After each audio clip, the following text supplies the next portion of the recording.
Some things in Terraria have never been discovered, and I think I just discovered one of those things that could change the way people play this game forever. Like a genuinely overlooked, overpowered strategy. Welcome to the second episode of Pushing Terraria's Limits. Let's think of Minecraft for a second. Minecraft's a game that's very similar to Terraria, both games being open survival world games, where you basically decide what you want to do, but in Minecraft, people are making insane contraptions, the most gorgeous builds, but if you take a look at Terraria, it's kind of embarrassing. You see, I'm a big Terraria fan. I think Terraria has a lot of potential. There's many items in Terraria that Minecraft doesn't have, but what I also know is that people just really aren't doing the things with these items that are possible. And without explaining it too much, it's basically because players spend too much time focusing on boss progression, and players only ever use very basic farms or make very basic builds. But I believe Terraria has a lot more potential. So that's why I made it my objective to play Terraria in the most unique and impressive way possible, as I would 100% complete the game. I'm going to focus less on fighting bosses and just seeing what I can make in my world, testing with mechanics, using new items, and inventing things that have never been seen before in Terraria. All doing this by killing every boss in a unique way and 100% completing the game. And we're going to start off with a solution to one of these problems I got. Money. Right now, I don't have any money. Literally none. I've been using string with warding on them for my defense, and I desperately need money. So the first thing I ended up doing this episode was trying to invent a farm. One where I could take advantage of gnome spawns, and then sell them for profit. Oh, bro, that quick stack was delicious. Before we can make the farm, though, it is important to know, gnomes spawn on naturally placed living wood walls, which trees have, so we're going to be using that to make the farm. Now, gnomes only need one background wall to spawn, so just doing that is enough for a dude to spawn there. And we're going to have the gnomes, like, run to us and freeze, basically. So I started adding these platforms, making sure they're 6 blocks apart so the gnomes can't jump up to the top one. Well, how did I make it so dang close? Then I went to the right until the spawning platform was off my screen. Right about there. And just as I stood still for about 2 seconds... Oh, look at that, dude. He saw a gnome spawn. Gnome started spawning. Wait, let's see what happens. He can't reach me, right? All right, he can, but he can't get up here. That's what I wanted to know. The farm wasn't even done, and it was already kind of popping off. Oh my gooberness. So then I went to go collect the things to improve the spawn rates of the farm. First thing I did is I made some mushroom house areas, but you're probably confused why I'm doing this right now. I slapped the dryad in there. She sells me mushroom seeds. I buy them, shimmer them, and now I got jungle seeds, which jungle biomes increase spawn rates. Then I wanted to add something else to the farm to make the time pass by a little bit more. You know what? I literally like this, bro. For now, though, I'm going to add something to this farm that's going to make it way better and more worth it. We're going to make a fishing pond, so we can fish while we AFK for gnomes. And the farm was basically done. But there were some major problems. First things first, the gnomes were kind of posting up and AFKing.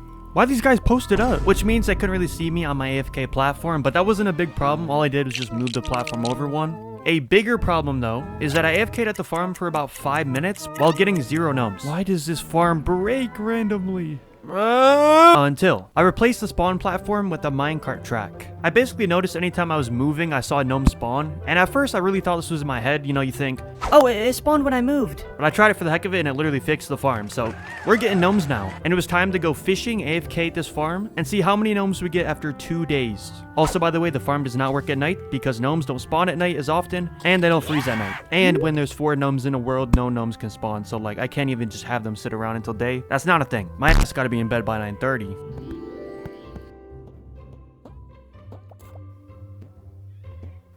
So I AFK for 2 in-game days, which is 30 minutes, and I got 1 platinum. Oh my goodness. A platinum, which isn't bad. That's about 50 gold for every 15 minutes. And combined with the money I've already been saving up, we now have 2 platinum and can start reforging all of our accessories. But just by reforging 2 accessories alone, I was already down about 2 platinum. Dude, I only reforged 2 accessories. Dude, I'm actually cooked. I have no money. But anyways, while I was AFKing, a blood moon actually happened, which I thought was worth showing because 1, this is the first time I actually went fishing during a blood moon. But 2, I was kind of cracking the enemy's ankles. Like the flying fish and the merman, I kind of broke both of their AIs the first time I ever fought them. As you can see right here, there's just a little grapple technique I learned on the spot. The eyeball can't hit you. And what I thought was even more impressive is this little classic wild tech block elevation method thing that completely makes it so the dude can't even hit you, as long as you're moving the right way. I also dabbled around with using, you know, my slime mountain water. And these are the items we got from this event. I am going to get every blood moon item eventually, so we'll definitely be back doing this soon. But for now, you might have noticed I have a water candle at my gnome farm, which is one of the main reasons the gnome farm is actually good. But did I kill Skeletron? No. Did I find this at the top of the dungeon?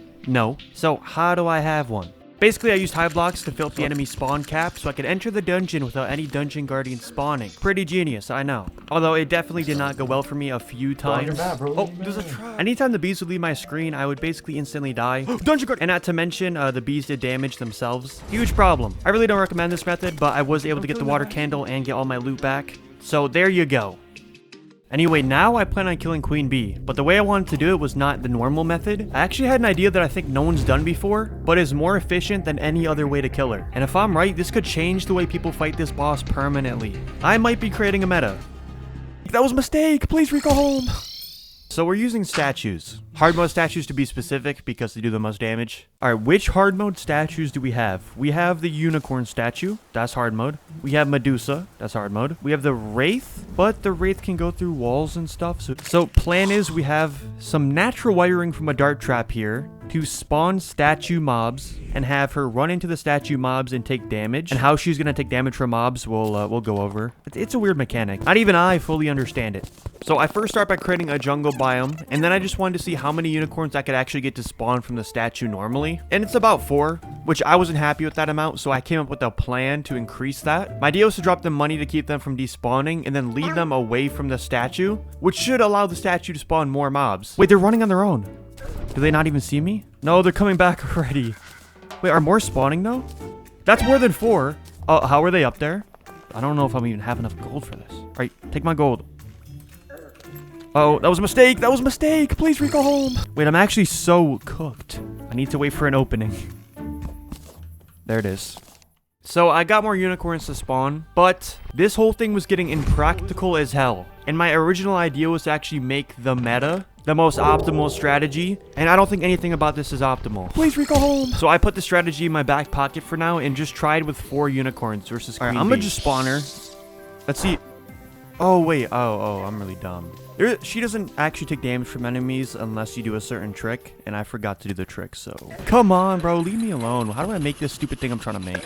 Just kill me. Psych.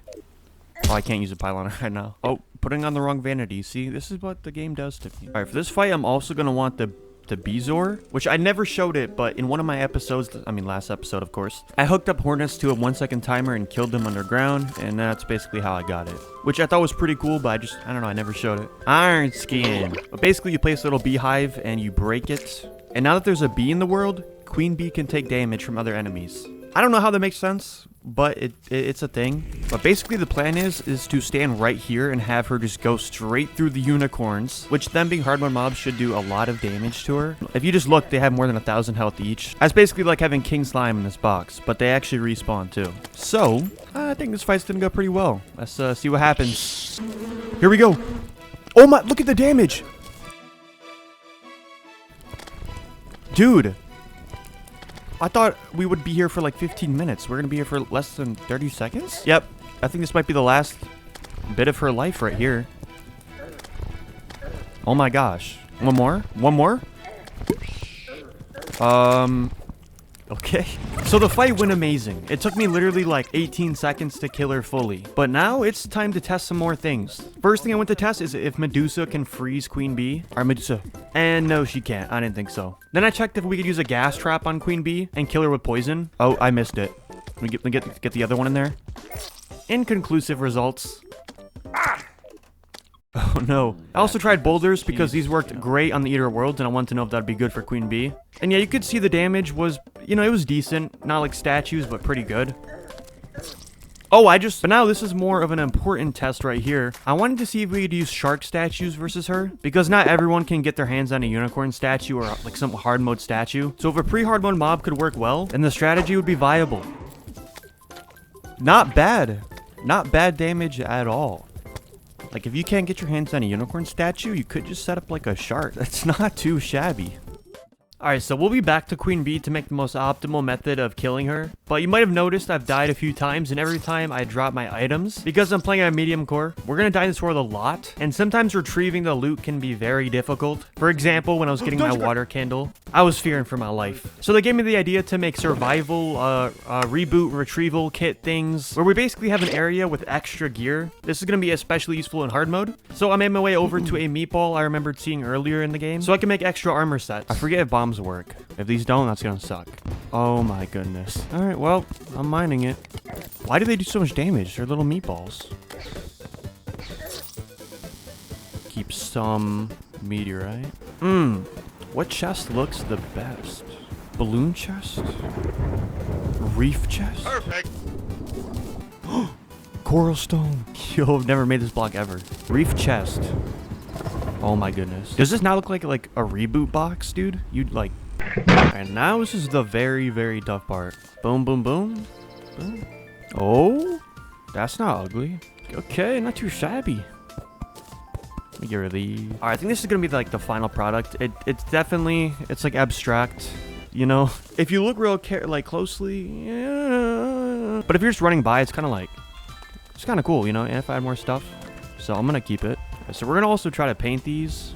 Oh, that looks sick. Oh my goodness. Some blocks, when you paint them, the paint doesn't really affect them much, but it affects these blocks a lot, dude. Maybe a purple one. Okay, that still looks amazing. Yellow one. I think I like that the most. Now we need to put accessories in our survival box things. Just take the whole lot right there. We don't want too many where it's inconvenient and we have to like take them off and stuff. But a cloud in a bottle, you know, that's something you need. Fledgling wings, definitely need.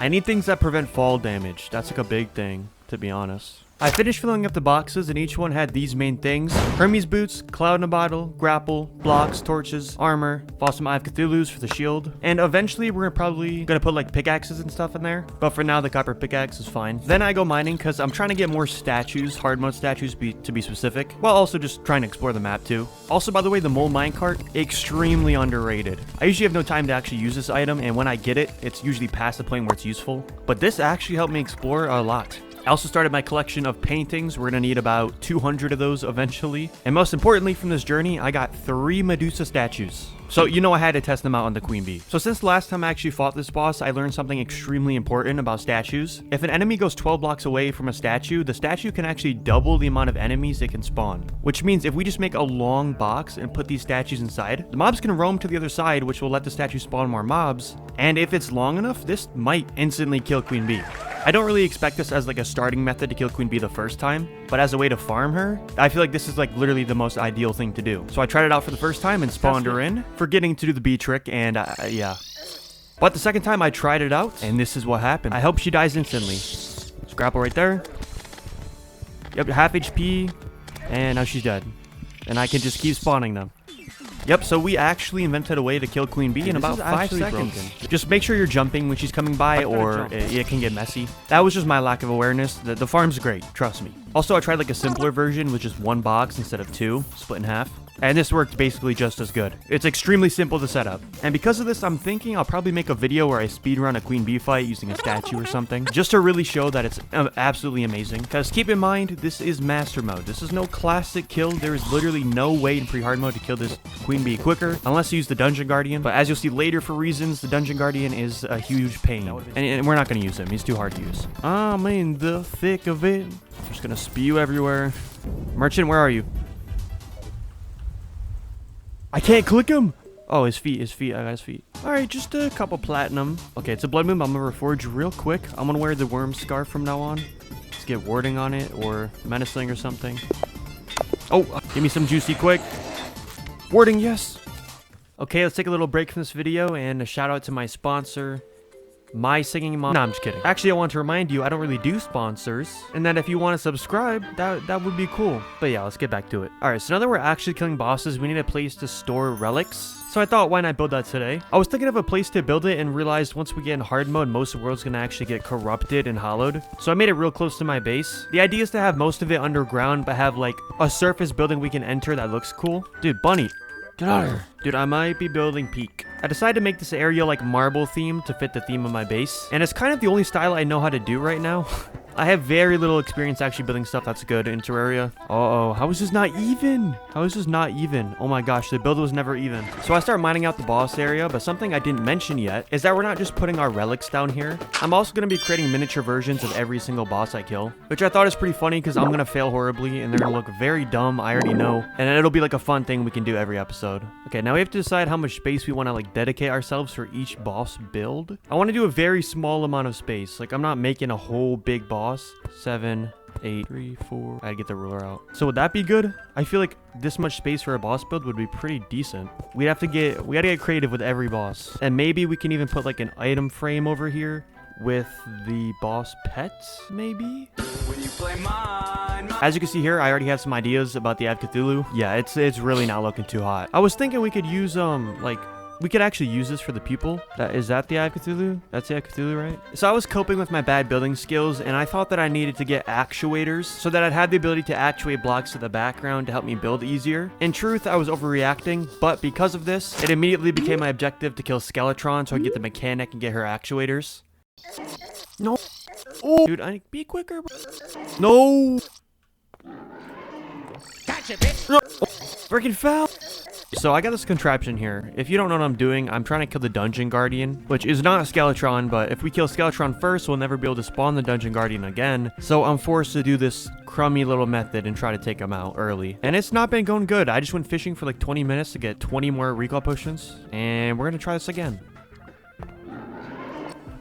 Oh, I didn't set my spawn at the freaking place. Oh my gosh, we freaking did it. Oh my gosh, finally. Finally. And we can't die either. So, uh-oh, a slime's coming?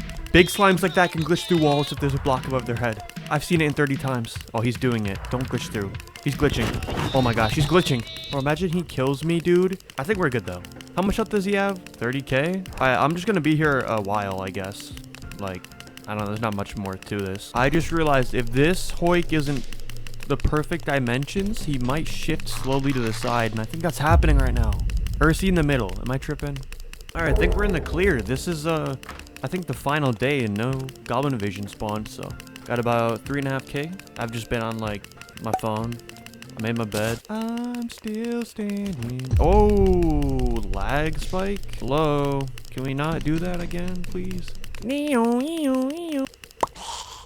Bam. One of the hardest pets in the game to get.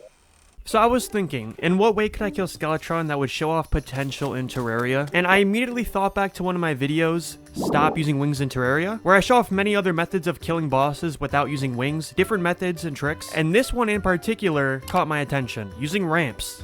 The common arena made in Terraria is always just multiple platforms stacked on top of each other, but is that really the best way? Is that the meta? Is that the best option? I mean, platforms only allow you to go left and right, but slants you can go vertically and horizontally at the same time, magnifying your speed. So I went to try this out. Look at the method. I'm just clicking left on my keyboard. Can we get the sweet spot? There we go. That's sweet, alright. Whoa! King Slime! Okay, we're gonna test the arena on him first, I guess. Fighting King Slime made the slopes look pretty good. He couldn't even stand on it, and he couldn't even really jump up to me to kill me. Wait, he can't even hit me.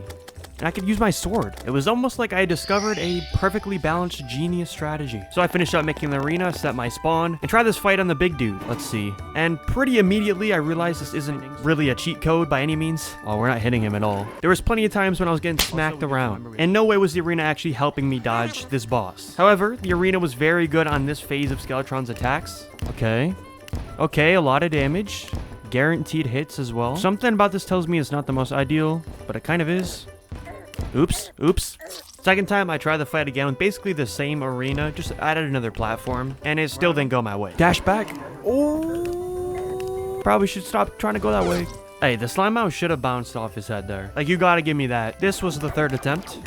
Dang. Possibly the worst out of the three. But I didn't want to give up yet. You know, I thought the grenade strategy with the skull, like, spinning right there was pretty broken. Like, there's something to it, you know? And that gave me the idea. Instead of using grenades, we could use explosive bunnies.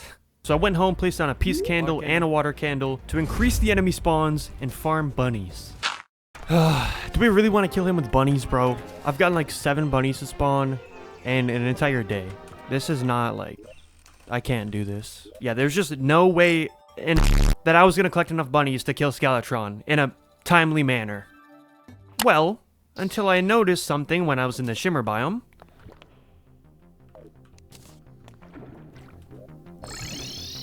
Bunnies were kind of spawning like crazy. Whoa, why are so many bunnies spawning here? Maybe this Shimmer's like the place to farm bunnies. Look! What is happening? My best theory for this is that underground squirrels and birds can't spawn, so it rises the bunny spawn rate. Combined with the fact that I have NPCs near, and the fact that it's in the shimmer biome, which has a very unique shape and blocks out most of the caves above and below the biome, kind of just hyper focuses bunny spawns, like in the middle. So I farmed up bunnies for, I don't know, 2 to 3 days maybe? I was underground the whole time, I don't know how long. But we ended up with 230 bunnies, which I strapped dynamite to, and then tested them out a little bit. Yeah, I don't think they do damage to me. Yeah, that's probably a problem. Well, earlier they didn't. Alright, we need to do some testing, because if it's gonna kill us, then we need to make a new arena. Bro, I can't even make this jump. Bro, do I need to grab my retrieval kit, bro? Oh my goodness. So we dash into a bunny. It doesn't kill us. Hit the bunny, bro. Does this kill me? Okay, so it's only if I shoot it? Oh, man, I guess I just wasn't close enough. I wake up every evening, the smile up on my face. So I get my loot, build the arena, and start the fight. Here we go. Make sure we dodge him quickly. Sprinkle some bunnies in. Oh, there we go. Wait, he's taking like no... Oh, he's taking hella damage. Oh, that damage is so good, though. His hands are both half HP.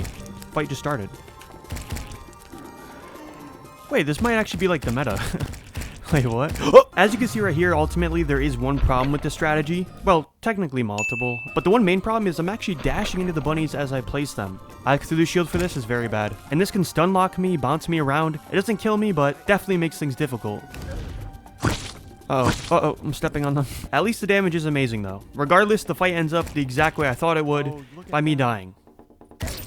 Wait, and to make things worse, it was so obvious I was gonna die, dude. Oh my gosh, I just trashed my tools and now I can't get up. I fight him a second time, this time being a little bit more careful to not blow myself up. And who would have guessed, trying not to blow yourself up actually helps. Oh, don't dash into the bunny. I was aware of the problem and didn't die this time, and we actually did beat him. There it is. Looking back on this whole strategy, is it optimal? Probably not, but if you go to the shimmer to capture your bunnies, it's not bad. Skeletron's head doesn't take much damage though until you break the hands. That was the one main problem for me. So if you're gonna try this strategy, just remember that. And if you hit every single bunny, it only takes 31 bunnies to kill Skeletron fully. For me, I was being generous with them and spamming them. But honestly, this strategy is not bad at all.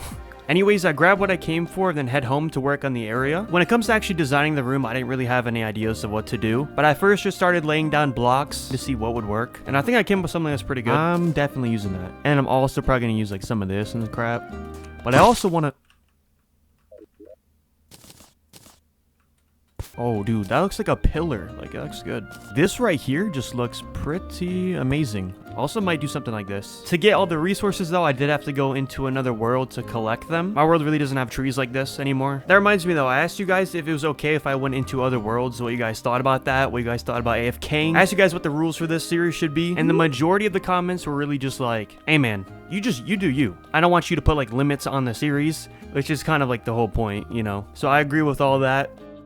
Anyways, this is how the room's looking now. I wasn't a big fan, so I switched it up just a tad bit to more focus on the actual boss builds and have them in like the center, the focus point. And then I actually started working on the first boss build. Yo, marble is not a bad block for the actual Eye of Cthulhu eye, bro. It's better than snow. Perfect. Also with the reef chest in the middle. Oh, painting this all white. Oh, that looks good. Wait, painting snow white? That actually looks pretty decent. So we're gonna have blue around the pupil. But then doesn't he also have green? On the map, it looks good. That doesn't look terrible. Does not look terrible at all. What does a reef workbench look like, by the way? Unpainted. What if we paint that red? Oh, that looks kind of like flesh. That's pretty good. For most of the fleshiness, though, I did actually use the crimson blocks. I placed them in the front to kind of give that, like, 1/3 perspective. Also, funny enough, while in the dungeon, I did lose my Deathbringer pickaxe, so I can't actually mine this block once I place it. Luckily, I never felt like I placed too much, and I ended up pretty good. With all these small builds, I want them to look decent, and I also want to be creative with all of them. The coral workbench and the coral chest definitely checks the boxes for me. And then I started working on King Slime, which took a very long time because I was trying to overcomplicate it and make something very creative like the Eye of Cthulhu. But at the end of the day, it's really just a slimy blob with a few blocks on the top. Oh my gosh, I just placed the block and I can't break it now. I guess that's how it's gonna look. But that's all for this episode. I can't be bothered to make a million of these things right now. I think each episode will probably do a couple. But yeah, thank you for watching. You can watch the first episode on my channel right now if you missed it. Even if you've seen this one, there was a lot that happened in the first one, like giving worms money and crap.